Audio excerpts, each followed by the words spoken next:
ધન્યવાદ ઋષિભાઈ, ભરતભાઈ, નરેશભાઈ, ગુણવંતભાઈ, ઋષિભાઈ,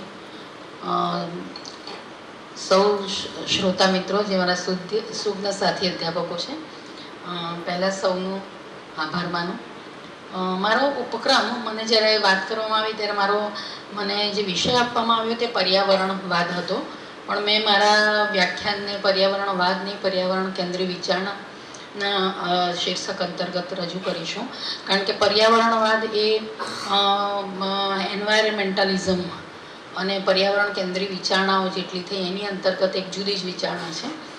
એક એ સ્પષ્ટતા. બીજી સ્પષ્ટતા જે મારે કરવાની છે તે કે મેં આ વ્યાખ્યાનને જ્યારે લેખિત રૂપે લખ્યું અધિત માટે ત્યારે એમાં મારો ઉપક્રમ 3 ખંડમાં વિભાજિત કરીને આખી વાત કરવાનો હતો. તો પહેલો ખંડ એ હતો કે પ્રકૃતિ અને પર્યાવરણની એક બહુ જ સાદી સમજ જેનાથી આપણે સૌ અવગત છીએ, પણ એક પૂર્વ ભૂમિકા રૂપે મારે એ કરવાનું મને આવશ્યક લાગ્યું એટલે એ વાત કરી છે.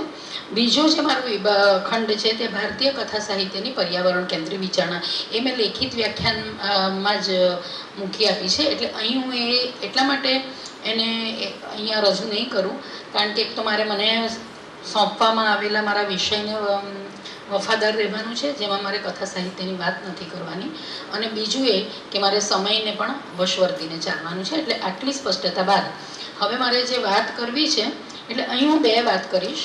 એક તો પર્યાવરણ કેન્દ્રીય વિચારણા અથવા વિવેચના, અને બીજું પર્યાવરણ કેન્દ્રીય નારીવાદી વિચારણા. એટલે મારે ઇકો ક્રિટિસિઝમ અને ઇકો ફેમિનિઝમ બેઉની થોડીક વાત સૈદ્ધાંતિક ભૂમિકાની વાત કરવી છે. પણ હું હમણાં જ ભરતભાઈ સાથે વાત કરતી હતી કે એક હમણાં મનોજ બોરગાંવકરની એક સરસ મરાઠી કૃતિ આવી છે, નાનકડી કૃતિ છે, પણ એને ઇકો ફેમિનિઝમ ઇકો ફેમિનિઝમ એટલે પર્યાવરણ કેન્દ્રીય નારીવાદી વિવેચના અને ઇકો ક્રિટિસિઝમ પર્યાવરણ કેન્દ્રીય વિવેચના બેઉ સંદર્ભે બહુ તપાસી શકાય એટલા સરસ એણે પ્રશ્નો લઈને વાત કરી છે. એટલે પહેલાં એનાથી જ હું શરૂઆત કરું કારણ કે એ મને એ કૃતિ એટલા માટે સ્ત્રી હોવાને કારણે મને એ બહુ જ સ્ત્રી કરતાં પણ પહેલાં તો મનુષ્યને નાતે તમે જે પ્રકૃતિ સાથે જે રીતે જોડાયેલા છો તો એની વાત મને એટલે એનાથી જ હું શરૂઆત કરીશ. અને એ રીતે મને મારું આ લેખકને એક બહુ જ એનું સન્માન ભર્યું એક ટ્રિબ્યુટ છે. એટલે સામાજિક સંદર્ભોને પ્રકૃતિના પરિવેશને જોડીને રચતી જે કૃતિ પરંપરા છે એના સમયમાં આ કૃતિ પ્રકૃતિ અને માનવના ભાવનાત્મક અનુબંધને એક વિશિષ્ટ ભૂમિકાએ આલેખીને જે પર્યાવરણ કેન્દ્રીય કૃતિ સર્જન છે એમાં એક નવો ચીલો ચાતરે છે. એટલે એક બાજુ માનવીય તૃષ્ણાઓ જે અસીમ છે અને બીજી બાજુ અસીમ વેદના, અને આ બે વચ્ચે પ્રકૃતિમાં આસ્થા રાખીને ટકનાર આખી બધા પાત્રોની જીવનકથા. અહીં ખૂબ બધા પાત્રો છે, એ લોકોની જીવનકથા છે, અને સમાજના બધી રેન્જના પાત્રો, બધા જ એક સમાજના સમુદાયમાંથી મળતા પાત્રો છે. અને મેં ભરતભાઈને હમણાં જ વાત કરતી હતી ત્યારે કીધું, ભરતભાઈ એક પાત્રોની તમે વાંચો તો એક પાત્રો તમને આમ સંત જેવા લાગે. અને એ એટલા માટે એ સંત જેવું છે કારણ કે એ લોકો સતત નદીમાં જીવતા છે, નદી સાથે જીવતા છે, અને એનું નામ જ નદીસ્ટ છે. જે આપણે માર્ક્સિસ્ટને એમણે શબ્દ ભરતભાઈ કોઈન કર્યો છે કે ફેમિનિસ્ટ, માર્ક્સિસ્ટ, એવી રીતે નદીસ્ટ એવું. તો એટલે એના એક જે એનું મને બહુ જ ગમતું એક પેરેગ્રાફ છે એ વાંચી અને પછી મારી ઇકો ફેમિનિઝમ અને ઇકો ક્રિટિસિઝમ એ બેઉની વાત કરીશ. જન્મતા પહેલા આપણે સૌ માના ગર્ભમાં પાણીમાં જ રહીએ છીએ ને. માના ગર્ભમાં એક કુંડમાં નિર્ભીકપણે તરતા રહીએ છીએ. ન વેડા કવેડાની ચિંતા કે ન કોઈ જાતનું ભય, એક જ સપાટી પર સતત તરતા રહીએ છીએ. આમથી તેમ અને આ કાંઠેથી પેલા કાંઠે, એકદમ નદીની માફક, બધું જ સાવ પોતીકું લાગતું, શ્વાસ સાથે જોડાયેલું, અણુને તરબતર કરનારું. નદી અને માના ગર્ભકુંડમાં કેટલું સામ્ય છે નહીં?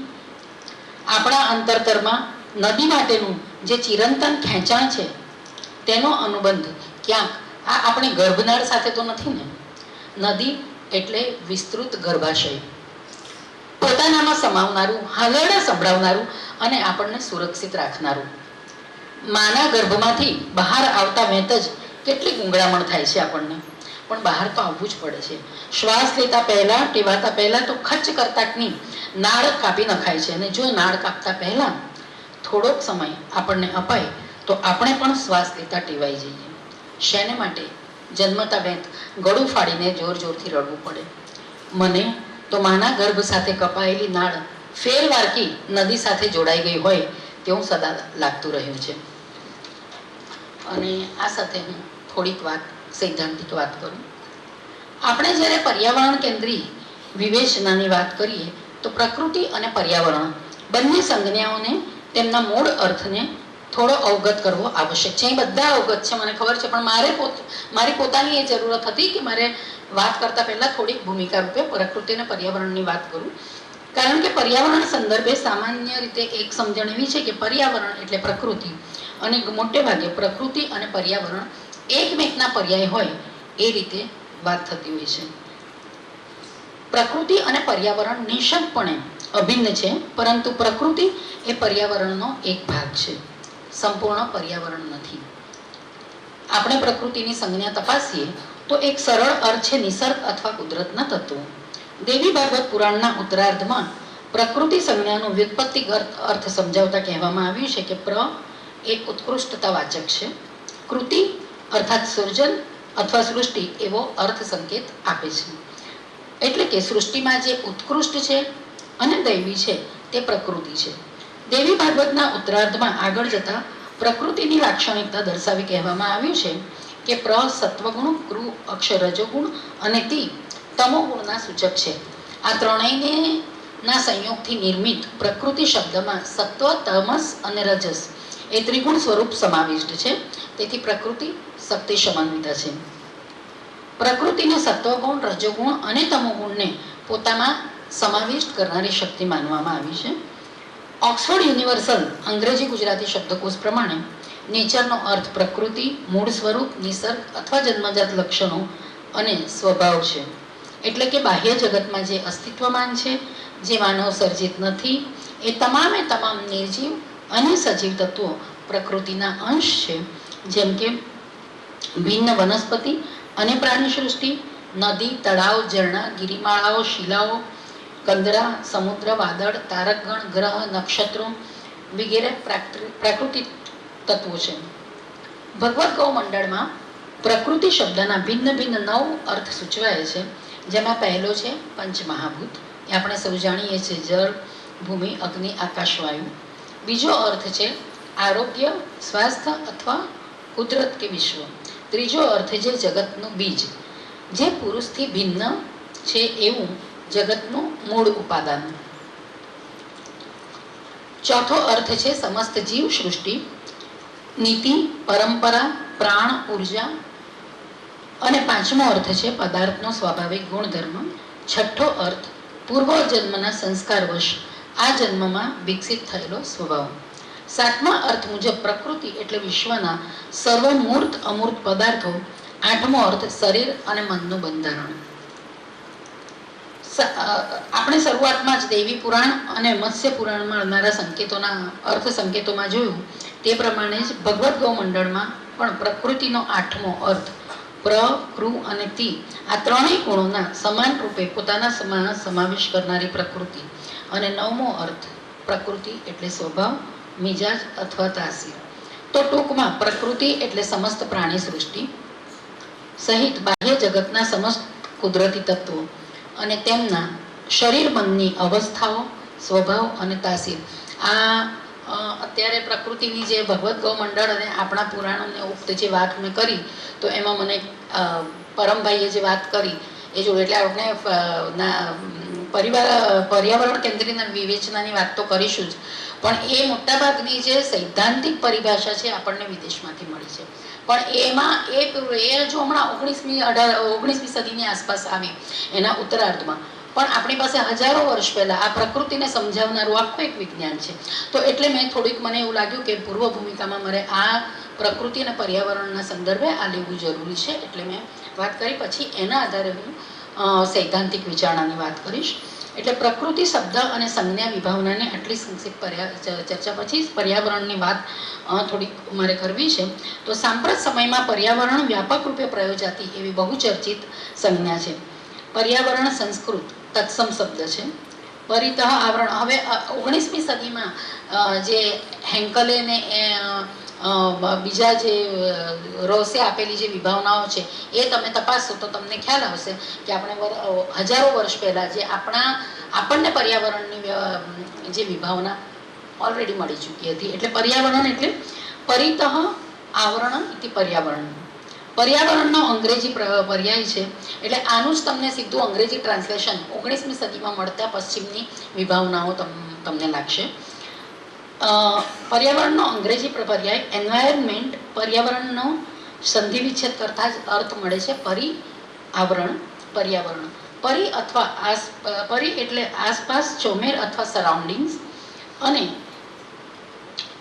આવરણનો અર્થ છે આવૃત કરવું, ઢાંકવું કે ઘેરીને રાખવું. સમસ્ત પ્રાણી જગતને પરિઆવૃત કરનારો, ચારે બાજુથી ઘેરીને રહેનારો પ્રાકૃતિક માનવ સર્જિત પરિવેશ એટલે પર્યાવરણ. આપણી આગળ પ્રકૃતિની સંજ્ઞા ચર્ચા કરતા જોયું કે પ્રકૃતિ પર્યાવરણનો એક ભાગ છે. પ્રકૃતિ ઉપરાંત વિભિન્ન માનવ સર્જિત તત્વો પણ પર્યાવરણમાં સમાવિષ્ટ છે. પર્યાવરણ સંજ્ઞા સમસ્ત જીવસૃષ્ટિમાં, જેમાં સૂક્ષ્મ જીવજંતુથી માંડી અને મનુષ્ય સહિત સમસ્ત પ્રાણી સૃષ્ટિ, વનસ્પતિ સૃષ્ટિ, પહાડ, ઝરણા ઉપરાંત નદી, આકાશ, ભૂમિ, અગ્નિ અને વાયુ આદિ પંચમહાભૂત જે માનવ સહિત સમસ્ત પ્રાણી સૃષ્ટિના અસ્તિત્વનું મૂળ તત્વ છે, એની સાથોસાથ આ સૃષ્ટિને આવરીને રહેલા માનવ સર્જિત પરિવેશ પણ છે. આમ પર્યાવરણનો એક સાવ સરળ અર્થ છે ચારે તરફથી આપણને આવૃત કરીને રાખનારું આવરણ. આપણી આસપાસનો સમસ્ત જળ, ચેતન, નૈસર્ગિક તથા માનવ સર્જિત પરિવેશ. પર્યાવરણ આપણને આવૃત કરનારો આસપાસનો પરિવેશ છે. પર્યાવરણના આ સરળ અર્થ સંદર્ભ ઉપરાંત જે આપણે ભારતીય જે પુરાણ અને વેદકાલીન સાહિત્ય છે એમાંથી આપણને મળે છે. હવે પર્યાવરણના આ ઉપરાંત અભ્યાસુ વિદ્વાનોએ પર્યાવરણની શાસ્ત્રીય વ્યાખ્યા આપી તે તપાસીએ. તો પર્યાવરણ શાસ્ત્રી ડૉક્ટર પાર્ક સીસી અનુસાર the entire condition or surroundings that human are surrounded by at a particular place and at a particular time known as environment. માનવજાત વિશિષ્ટ સ્થળકાળમાં જે પરિસ્થિતિ અને પરિવેશથી ઘેરાયેલી છે તે સંપૂર્ણ પરિસ્થિતિ અને પરિવેશ પર્યાવરણ કહેવામાં આવે છે.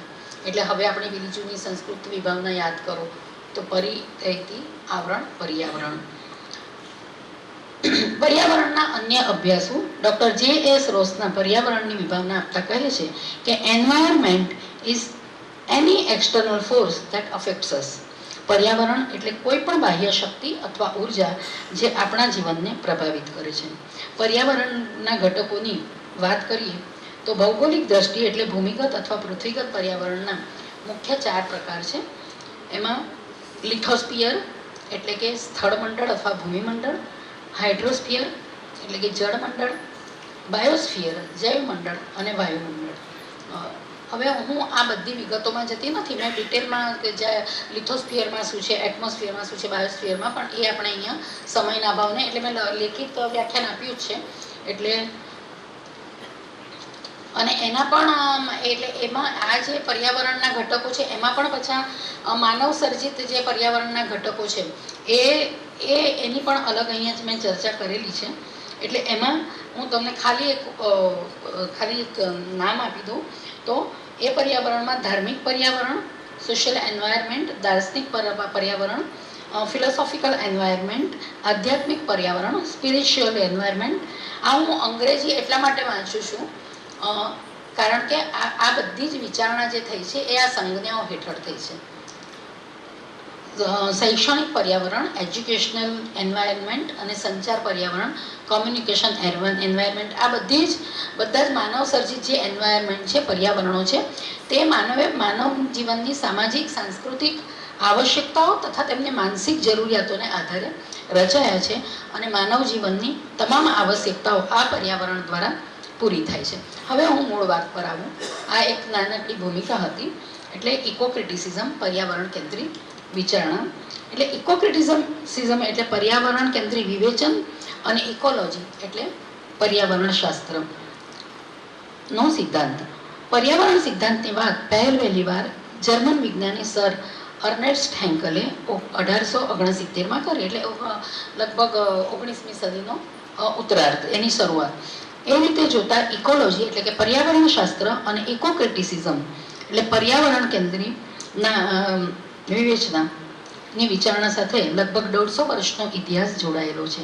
સર અર્નેસ્ટ હેન્કલે ઇકોલોજી એટલે કે પર્યાવરણ શાસ્ત્રની સંજ્ઞા સમજાવતા કહે છે કે ecology is a science that studies the interdependent, mutually reactive interrelationship between the organism and their physical environment on the one hand and on the other hand among the organism. પર્યાવરણ એ એવું વિજ્ઞાન છે કે જે એક તરફથી સમસ્ત જીવોની ભૌતિક પર્યાવરણમાં તેમના પરસ્પરના પરાવલંબનો અને બીજી તરફ તેમના પારસ્પરિક પ્રતિક્રિયાત્મક આંતર સંબંધોનો અભ્યાસ કરે છે. હેન્કલ કહે છે તે પ્રમાણે ઇકોલોજી શબ્દનો ઉદ્ભવ ગ્રીક શબ્દ ઓઇકોલોજી અથવા ઓઇકોલોજીમાંથી થયો છે, જેના મૂળમાં ઓઇકોસ એટલે કે હેબિટેટ એટલે કે ઘર અથવા નિવાસ સ્થાન અને લોગોસ એટલે સ્ટડી એટલે કે તેનો અભ્યાસ અથવા અધ્યયન. અહીં એક થોડીક એક અંગત વાત કરું કે આ આઇકોસ જે ઇકોલોજી આઇકોસ અને ઓઇકોલોજીની જે વાત છે, તો હમણાં તમને કદાચ ખબર હશે કે નહીં, મને ખ્યાલ નથી, પણ વિશ્વભરમાં માનવ વસવાટના જે એટલે એના ઘર માટે જે જરૂરિયાતના સાધનો છે, એટલે એક વસ્તુ એટલે એક ખીલ્લીથી માંડીને બાથરૂમને આખા એના સ્ટ્રક્ચર્સ અને એના શોરૂમ થયા છે અને એનું નામ આઇકિયા છે. ત્યારે મને આ જ્યારે અભ્યાસ કરતી હતી ત્યારે મને ધ્યાન આવ્યું, મને આ આઇકિયા તમે લોકોએ કદાચ એ ફર્નિચરની દુકાન સાંભળી, અને મુંબઈમાં તો હવે બધા જ મોલમાં આખો એક ફ્લોર આઇકિયાના એનું થઈ ગયો છે. અને વાશીમાં લગભગ 8 માળનો આઇકિયાનો જ ભરતભાઈ એક શોરૂમ છે કે જ્યાં આ પ્રકારના ફર્નિચર વાળી બધું એટલે વાસણો કુસણો બધું જ, એટલે ત્યાં જ તમે જાઓ એટલે on one roof you can get everything. તો આ આઇકિયાસ અને વિશ્વના બધા જ શહેરો મોટા ભાગના એમાં આ આઇકિયાના શોરૂમ આવે છે ને. હવે નાના શહેરોમાં પણ એ શરૂઆત થઈ છે. એટલે મને આ આઇકોલોજીનો એ કરતાં મને ધ્યાન આવ્યું. એટલે જે પરિસ્થિતિમાં માનવ જીવન અને તેનો વસવાટ છે તે સમગ્ર પરિસ્થિતિ અને પરિવેશનો અભ્યાસ. એટલે પરિસ્થિતિ અને પરિવેશનો અભ્યાસ હોવાને કારણે આપણે હિન્દીમાં ઇકોક્રિટિસિઝમ માટે પારિસ્થિતિક વિમર્શ એવો એક છે, એમાં એ થોડુંક ક્લિષ્ટ લાગે છે. એટલે આપણે પર્યાવરણ કેન્દ્રીય વિવેચના એ સંજ્ઞા પણ હિન્દી વિવેચનમાં ઉપલબ્ધ છે, પણ મોટે ભાગે એ લોકો પારિસ્થિતિકી વિમર્શ એવી રીતે વાત કરતા હોય છે. એટલે વખત જતાં આઇકોલોજીને બદલે ઇકોલોજી શબ્દનો ઉપયોગ થયો.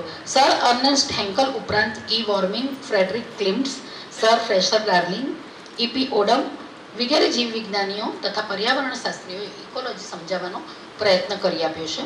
પરંતુ અહીં આ બધા જ અભ્યાસોના મતની ચર્ચા એટલા માટે પ્રસ્તુત નથી કે એ તમામના મતની વિભાવનાનો એક જ સૂર છે કે ઇકોલોજી એટલે કે પર્યાવરણ શાસ્ત્ર પ્રકૃતિની સંરચના, જૈવિક અજૈવિક સૃષ્ટિની સંરચના અને તેના કાર્યોનો અભ્યાસ કરે છે.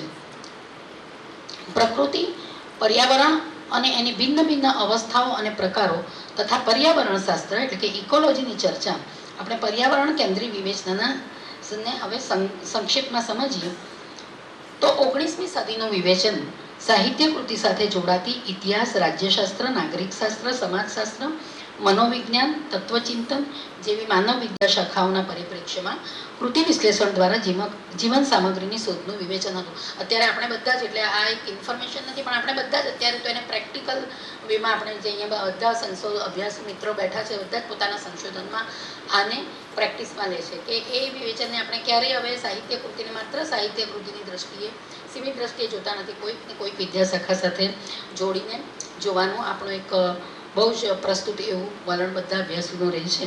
આજે સાંપ્રત સમયમાં 21મી સદીમાં વૈશ્વિકરણનો મહિમા સર્વવ્યાપ્ત છે તેવા સમયે વિભિન્ન વૈશ્વિક સંસ્કૃતિઓના સંયોગને કારણે બહુસંસ્કૃતિવાદ નિર્માણ થયો છે. પરિણામે આપણા સમયની સાહિત્યિક વિચારણા, સાંસ્કૃતિક અભ્યાસ, કલ્ચરલ સ્ટડીની વ્યાપક વિચારણા અંતર્ગત ભિન્ન ભિન્ન અભિગમો, વૈચારિક આંદોલનો, સૈદ્ધાંતિક પ્રવાહો અને અન્ય વિદ્યા શાખાઓના પરિપ્રેક્ષ્યમાં કરવામાં આવે છે.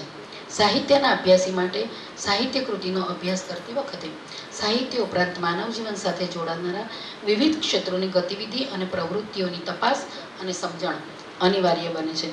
અને આ જ સંદર્ભમાં આજે આંતરવિદ્યાકીય શાખા અભ્યાસ, ઇન્ટરડિસિપ્લિનરી સ્ટડી અને બહુવિદ્યાકીય શાખા એટલે મલ્ટીડિસિપ્લિનરી સ્ટડીની આવશ્યકતા નિર્માણ થઈ છે. આપણે સૌ જ જાણીએ છીએ, શિક્ષણ સાથે, શિક્ષણના ક્ષેત્ર સાથે જોડાયેલા મિત્રો છે એટલે નવી શિક્ષણ નીતિ અંતર્ગત આ પ્રકારે થનારા બહુવિદ્યાકીય શાખાકીય અભ્યાસને મહત્વ આપી જે તે અભ્યાસને ખરા અર્થમાં પરિપૂર્ણ બનાવવાનો પ્રયાસ થાય છે. એટલે ઘણી બધી એક વ્યવહારિક મુશ્કેલીઓ હજુ અમે લોકો તો મુંબઈ યુનિવર્સિટીમાં આવ્યું છે પણ અમે એ કરી શક્યા નથી, કારણ કે ઘણી બધી ફિઝિબિલિટી નથી, ઘણી બધા પ્રશ્નો છે. પણ એક આ ઉપક્રમ એ વિશે વિચારણા તો થઈ છે કે આ રીતે જો બહુ મલ્ટીડિસિપ્લિનરી સ્ટડી થવા જોઈએ. પર્યાવરણ આપણી માનનીય સર્વોચ્ચ અદાલતે દેશની પ્રત્યેક રાજ્ય સરકારને પ્રાથમિક શિક્ષણથી માંડી ઉચ્ચ શિક્ષણના અભ્યાસક્રમોમાં પર્યાવરણ વિષયક અભ્યાસોનો સમાવેશ કરવાનો આદેશ આપ્યો છે. બહુ વર્ષો પહેલાંની વાત છે ને. મને યાદ છે કે અમે કિશોર ભારતી, બાળ ભારતી અને યુવા ભારતી મહારાષ્ટ્રમાં એ 3 પ્રકારના એ લોકોએ પાડી દીધી. એટલે પ્રાથમિક અને માધ્યમિક અને ઉચ્ચ શિક્ષણને માટેના એ પાડ્યા છે. તો એમાં જ્યારે અમે અભ્યાસ મંડળમાં જઈએ તો અમારે કમ્પલસરી એવી કૃતિઓ લેવી પડે કે જેમાં એ જે પર્યાવરણ કેન્દ્રિત હોય. એટલે હું 10-12 વર્ષ પહેલાંની વાત કરું છું. એટલે એ તો બહુ વખત પહેલાંથી આવેલો એક પ્રસ્તુત એવો આદેશ છે. સાહિત્ય કે જે માનવ જીવનથી અભિન્ન છે, તો માનવ જીવનનું નિર્વહન કરનારું પર્યાવરણ પણ સાહિત્યથી ભિન્ન કેવી રીતે હોઈ શકે? તેથી જ તો હજારો વર્ષ પૂર્વે રચાયેલા વેદો, પુરાણો, ઉપનિષદો, મહાકાવ્યો તથા શ્રુતિ અને સ્મૃતિ આદિ વેદ પુરાણકાલીન સાહિત્યથી માંડી આજ સુધીના આધુનિક યુગના સાહિત્યમાં પ્રકૃતિ સદા સર્વદા ઉપસ્થિત રહી છે. સાંસ્કૃતિક અધ્યયનો, કલ્ચરલ સ્ટડીઝની વ્યાપક સંજ્ઞાએ અને સંકલ્પના અંતર્ગત પર્યાવરણ વિષયક અભ્યાસ, એન્વાયરમેન્ટલ સ્ટડીઝ અને લઘુમતી નિમ્ન સ્તરીય પ્રજાજીવનના અભ્યાસ એટલે કે સબાલ્ટર્ન સ્ટડીઝ દક્ષિણ એશિયાઈ દેશોમાં વ્યાપક રૂપે થાય છે. પ્રકૃતિ સાથે સંવાદિત જીવન જીવનારી માનવ જાતિએ પોતાની બૌદ્ધિક સભાનતા અને સંક્રમણની આવશ્યકતાને કારણે ભાષાની શોધ કરી, જે માનવીય વિકાસનું પ્રથમ સોપાન હતું.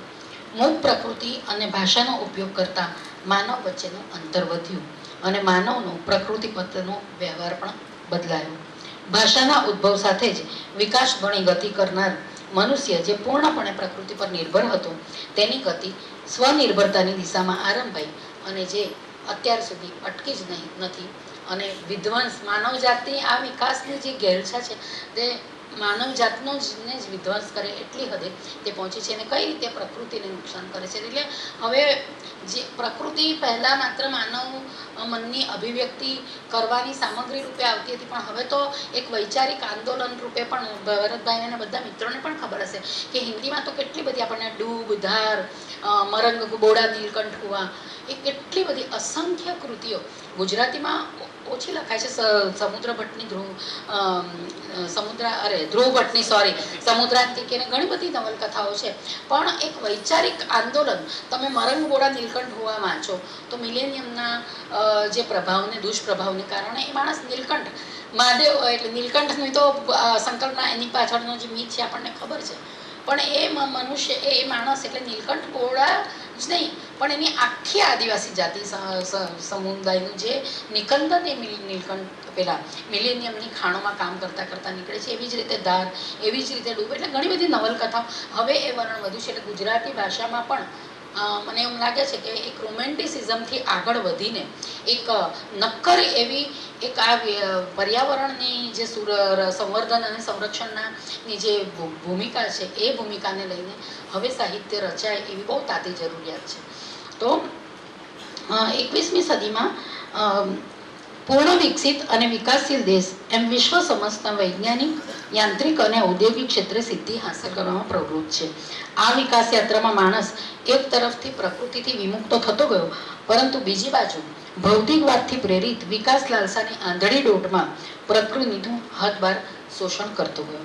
ધરતીની છાતી પર બેહિસાબ બાંધકામ, મહાનગરોમાં દરિયાકોરી રિક્લેમિનેશન કરી એના પર આડેધડ બહુમાળી મકાનોનું બાંધકામ, અને આ રિક્લેમેશનથી જે તારાજી થાય છે એના અમે સાક્ષી છે. અમે જોયું છે 2005નું જે ફ્લડ આવ્યો હતો ભરતભાઈ, તો બાંદ્રા ટર્મિનસ પાસે જે ગાડીઓ, સેજલબેનને તો ખ્યાલ હશે, અહીંયા મિત્રો કેટલાક મુંબઈના છે, તો એમાં જે રાત્રે જ્યારે ફ્લડ આવ્યું તો આખી પાણીની દિવાલ જ હોય એ રીતે, અને સવારે જ્યારે પાણી ઉતર્યું ત્યારે જે ઓટોમેટિક જે કાર હતી એના જે લોક્સ હતા એ ખુલ્યા નહીં અને માણસો અંદર જ ગુંગળાઈને મરી ગયા.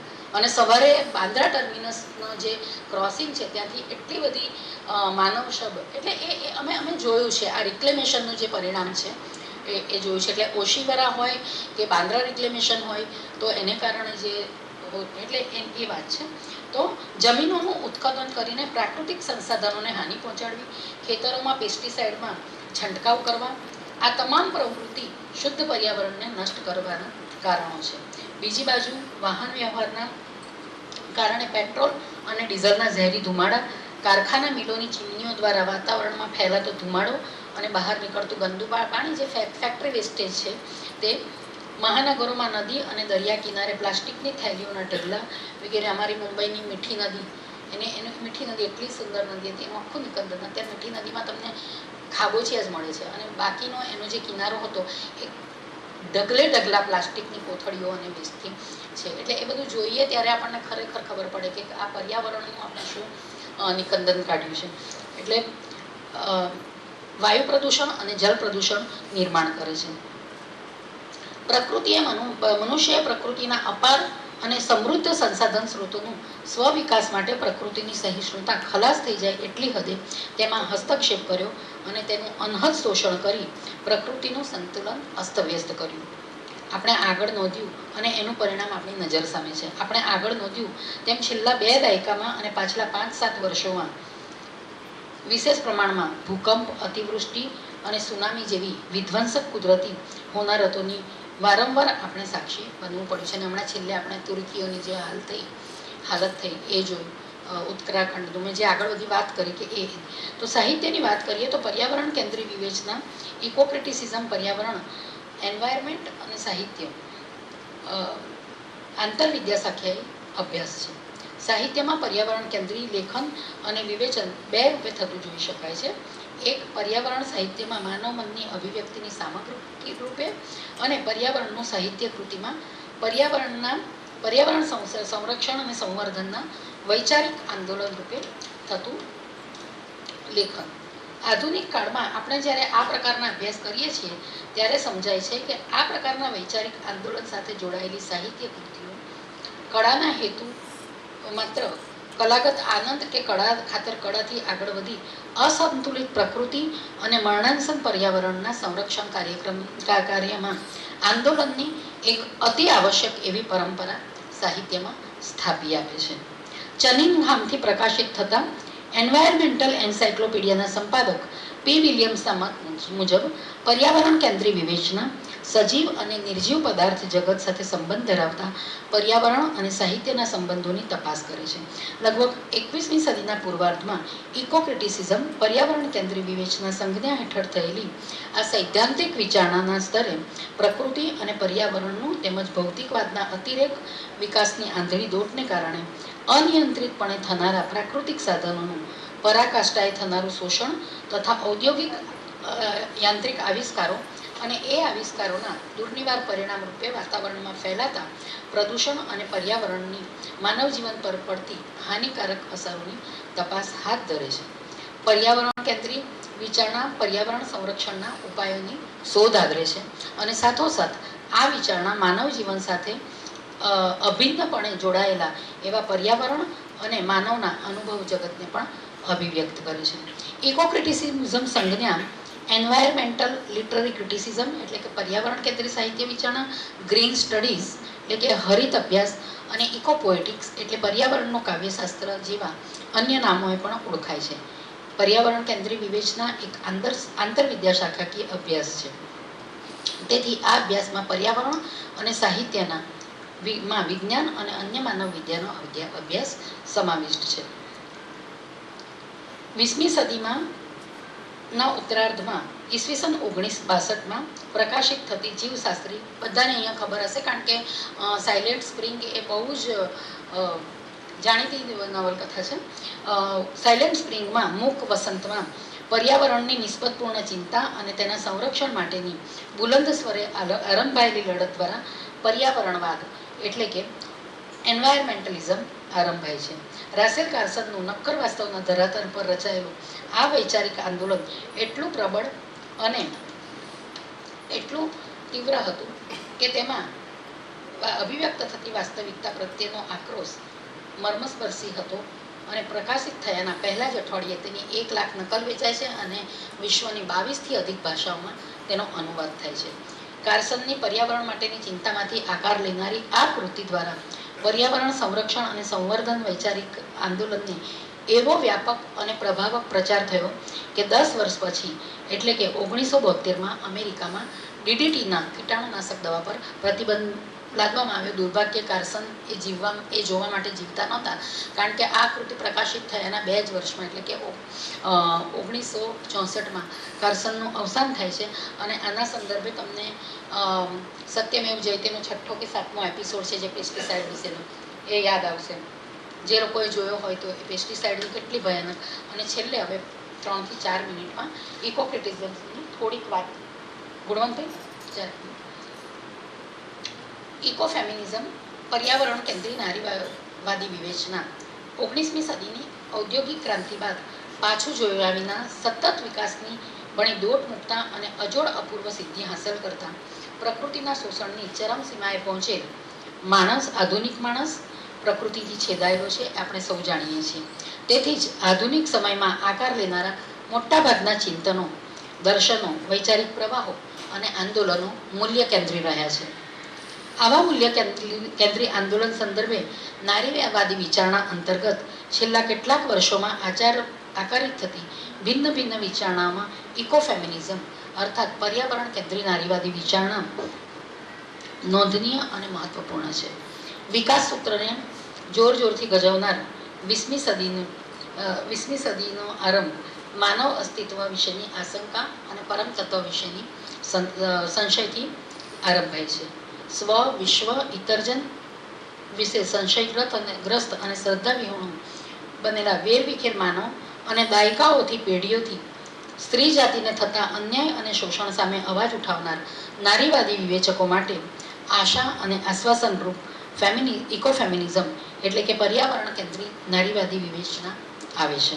લગભગ 250 વર્ષના સંઘર્ષનો ઇતિહાસ જેની સાથે જોડાયેલો છે તેવી નારીવાદી વિચારણાનો અંતિમ તબક્કો એના આગલા 2 તબક્કાથી ઉપર ઉઠી તીવ્ર પ્રતિકાર અને અનુકરણ તથા આક્રોશપૂર્ણ વિદ્રોહની ભૂમિકાથી ઉપર ઉઠી આત્મવિશ્લેષણાત્મક અભિગમ સાથે આગળ વધે છે. ઈસવીસન 1979માં એલન શો વોલ્ટરના વિવેચન ગ્રંથ અ લિટરેચર ઓફ ધેર ઓનમાં પેટ્રિશિયા મેયર સ્પેક્સના ગ્રંથ ધ ફિમેલ ઇમેજિનેશન દ્વારા નારીવાદી વિચારધારાને નક્કર અને હકારાત્મક વળાંક મળે છે.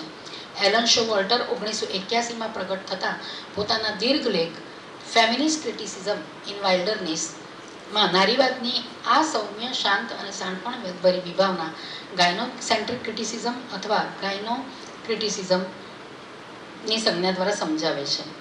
ભૂતકાળમાં પોતાને થયેલા અન્યાય સામે ઉગ્ર અને અનુચિત વિદ્રોહ, પુરુષ સંદર્ભે તદ્દન નકારાત્મક વલણથી ઉફરા જઈ આત્મરતિથી પોતાની જાતને મુક્ત કરી આત્મસૂચ તરફ આ વિચારણા ગતિ કરે છે. ગાયનોસેન્ટ્રિક ક્રિટિસિઝમ સ્ત્રીના આંતરવિશ્વ અને તેમાંથી રસાઈને આવતા સ્ત્રી સર્જિત સાહિત્યના વિશદ વિશ્લેષણની નવી ક્ષિતિજનું આવિષ્કરણ કરે છે. હું ગાયનોસેન્ટ્રિસિઝમની વાત એટલા માટે કરું છું કે ગાયનોસેન્ટ્રિસિઝમ એ મુખ્ય વિચારણા છે, પણ એ વિચારણાની અંતર્ગત એની જે ઉપવિચારણાઓ આવી તો eco feminism is one of the criticism of this main gynocentric criticism. આ વિવેચનાનો વિસ્તાર તેની એકાધિક પૂરક અથવા ભિન્ન વિચારણા રૂપે જોવા મળે છે, જેમાં અશ્વેત અમેરિકન લેખિકા એલિસ વોકરે પ્રબોધેલ વુમનિઝમ, ક્રિસ્ટેવા અને સિક્સ્યુ દ્વારા આરંભાયેલ બાયોફેમિનિઝમ અને જર્મન વિવેચક મારિયા મેઇસ દ્વારા આરંભાયેલ ઇકોફેમિનિઝમ અથવા તો ઇકોલોજીકલ ફેમિનિઝમ આવે છે. 20મી સદીના અંત ભાગમાં એટલે કે 8મા-9કા દાયકામાં 1970 થી 1980 ના ગાળા દરમિયાન ઇકોફેમિનિઝમ એટલે કે પર્યાવરણ કેન્દ્રિત નારી વિવેચના વૈશ્વિક સ્તરે પર્યાવરણ અને સ્ત્રીના શોષણના પ્રશ્નોની તપાસ હાથ ધરે છે. ઇકોફેમિનિઝમ પ્રકૃતિ અને સ્ત્રીના સંરક્ષણ અને તેમના ગૌરવનો મહિમા કરે છે. આ વિચારણાનો મુખ્ય આશય સ્ત્રી અને પ્રકૃતિ પર થયેલા તમામ પ્રકારના દમન અને શોષણને અટકાવવા અને માનવજાતની પ્રકૃતિ અને સ્ત્રી પરની અવલંબિતા અને ધરતી સાથેના જોડાણને સમજી અને સ્વીકારીને તેનો મહિમા કરે છે. કારણ કે આપણે ધરતી અને નદી સાથે આપણી મૂળભૂત સંકલ્પના એક જનની ભાવે કે માતૃ રૂપે છે, એટલે એ લોકો ધરતીની પણ વાત કરે છે. વિકસિત દેશોમાં આબોહવાનું પરિવર્તન એટલે કે ક્લાઇમેટ ચેન્જ, વૈશ્વિક તાપમાન, ગ્લોબલ વોર્મિંગ અને પર્યાવરણની અધોગતિ એટલે કે એન્વાયરમેન્ટલ ડિગ્રેશનનો દુષ્પ્રભાવ સ્ત્રીઓ અને હાંસિયામાંના નિમ્ન વર્ગના જાતિ સમૂહો કે જે જંગલના ભાગના અંતરિયાળ નાના ગામના આદિવાસીઓ અને સ્ત્રી મજૂરો પર વિશેષ પ્રમાણમાં જોવા મળે છે. 1974માં ફ્રેન્ચ લેખિકા ફ્રાન્સવા ડુમોન પોતાના પુસ્તક લે ફેમિનિસી ઓન આ મોર્તમાં ઇકોફેમિનિઝમ સંજ્ઞા પહેલી વાર પ્રયોજે છે. આ પુસ્તકમાં તેમણે પર્યાવરણ કેન્દ્રી નારી વિવેચનાને વિગતવાર સમજાવતા નિબંધો લખ્યા છે. લેખિકા એ બધા જ નિબંધો યુટ્યુબ પર પણ વ્યાખ્યાન રૂપે ઉપલબ્ધ છે અને ગૂગલમાં પણ એ વિકિપીડિયામાં પણ છે. લેખિકાના મત મુજબ પુરુષો દ્વારા થતું સ્ત્રીનું દમન અને પ્રકૃતિનું દમન સમાંતરે થાય છે. આ દમનને લીધે પર્યાવરણનો વિધ્વંસ થાય છે. સમાજ અને પર્યાવરણને સ્વસ્થ બનાવવા સ્ત્રી અને પ્રકૃતિ પર થતા દમન અને શોષણને રોકવું અનિવાર્ય છે. એ વિચાર ડુમોનની વિચારણાના કેન્દ્રમાં છે. ગાયનોસેન્ટ્રિક ક્રિટિસિઝમ એટલે ગર્ભાધીન અથવા તો ગર્ભાધાન કેન્દ્રીય વિવેચના અંતર્ગત થયેલી આ બધી જ વિચારણાઓ ભિન્ન ભિન્ન દ્રષ્ટિકોણ છતાં પણ તેનો તત્વતઃ સૂર સ્ત્રી અને પુરુષની ભિન્ન દેહ રચનાનો સિદ્ધાંત છે, જેમાં આ ભિન્નતા કેન્દ્રમાં હોવા છતાં સ્ત્રીનો જીવંત અસ્તિત્વ તરીકેનો સંપૂર્ણ સ્વીકાર, તેની સંવેદનશીલતા, તેના દેહનો શક્તિ અને મર્યાદા સહિતનો સ્વીકાર, તેનું ગૌરવ ગાયનોસેન્ટ્રિક ક્રિટિક્સને અભિપ્રેત છે. પછી એ ભલે ઇકોફેમિનિઝમની પણ વાત હોય તો મૂળ એના હાર્દમાં આ જ વિચાર રહેલો છે. આ વિવેચકો સ્ત્રીના દૈહિક વિકાસ અને તેના દમનના શોષણ અને પરિણામોને પ્રકૃતિ રૂપના સંદર્ભો અને માનવ જાતે કરેલા તેના અતિશોષણના વિધ્વંસ પરિણામોને તપાસી સર્જન અને વિવેચન પ્રવૃત્ત થાય છે. અને છેલ્લી 1-2 મિનિટ પોતાના ગ્રંથ 19મી સદીના અંત ભાગમાં એલન સ્વાલ 1892માં પોતાના ગ્રંથ ઇકોલોજી પર્યાવરણ શાસ્ત્રમાં ઘર અને પર્યાવરણના જે પરસ્પર સંબંધોની વિચારણા કરે છે, તેમાં પૃથ્વી અને ઘર બેઉ ઐતિહાસિક દ્રષ્ટિએ અને સાંસ્કૃતિક દ્રષ્ટિએ સ્ત્રીના મૂળ તત્વ સાથે એ જોડી આપે છે અને તે વિશિષ્ટ અર્થમાં કઈ રીતે જોડાય છે તેની ચર્ચા કરે છે કે ચંદ્રના પરિભ્રમણ સાથે જોડાયેલો સ્ત્રીનો રજોદર્શન કાળ પણ પ્રકૃતિ અને સ્ત્રી દેહનો તાલમેલ સૂચવે છે.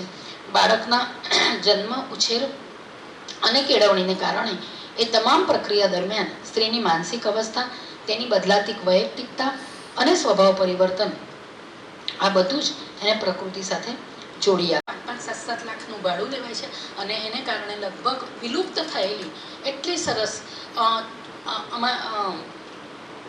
ફિશર કિંગ એ તો જોવા બહુ ઓછા મળે. ત્યાં સેંકડો કિંગફિશર પક્ષીઓ એટલે ઘણા બધા સારસ વળીને કેટલી વાર અમને ફ્લેમિંગોસ પણ અમુક સમયમાં જોવા મળે. એ આખો ઝોન આખો બાળી નષ્ટ કરવામાં આવ્યો અને ત્યારે અમારા કોઈ પણ યુનિયનના એક પણ સભ્ય બોલ્યા નથી કે આ ન થવું જોઈએ. એટલે હું જ્યારે આ વિચાર કરતી હતી ત્યારે સતત મને એ ઘટના હોન્ટ થતી હતી કે આપણે ક્યાં છે. હું પોતે પણ ના બોલી શકી કારણ કે મારી સાથે કોઈ જ નહોતું અને મારા બોલવાથી કંઈ ફેર પડે એવો પણ નહોતો, પણ તેમ છતાં પણ મેં અમારા જે તત્કાલીન વાઇસ ચાન્સેલર હતા એમને વાત કરી કે sir this is not to be done sir. ત્યારે એમણે કીધું કે તમે ભણાવો, આ તમારો પ્રશ્ન નથી, પણ હું એક સામાજિક છું એ ચોક્કસ મારો પ્રશ્ન છે, કારણ કે હું અને મારું બાળક એ પરિસરમાં જીવીએ છે અને મારા જેવા અસંખ્ય અધ્યાપકો ત્યાં જીવે છે. એટલે પણ આ પ્રશ્નો છે. એટલે આ નિસ્બત સાથે ધન્યવાદ. મારું વ્યક્તિ